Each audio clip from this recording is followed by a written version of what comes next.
امیرالمومنین سلام الله علیه تو مسیر صفین رسید به کربلا.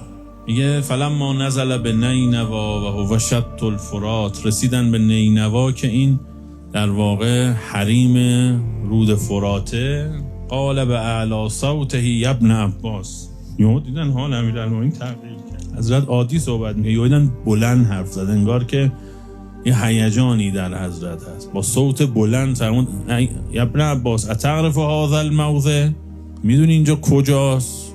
اون لو عرفته که معرفتی، اگه میدونستی مثل من اینجا چه اتفاقی میفته، لم تکن تجوزه حتی تبکی کبوکایی، رد نمیشدی از اینجا جز اینکه رو خاک مینشستی و زار زار گریه میکرد.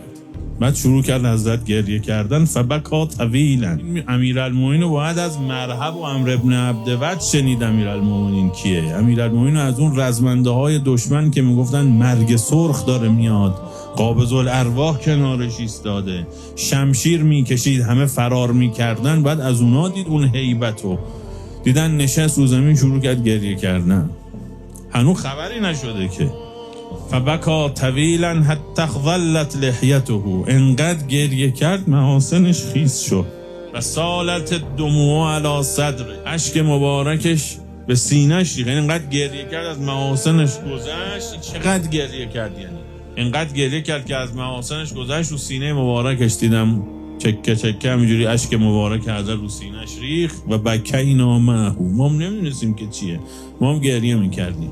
بعد دیدن حضرت فرمود اوه، یا انگار که بگه آه. حالا این امیرالمومنین که 60 ضربه شمشیر در احد، شمشیر به تنش اصابت کرد، یه آخ نگفت. شمشیر ابن ملجم به فرق سرش اصابت کرد، فزت و رب الکعبه. امیرالمومنین آخ نمیگفت که، اما اینجا دیدن فرمود آه مالی ولی آل ابی سفیان، این مالی ولی آل حرب حزب الشیطان و اولیاء الکفر.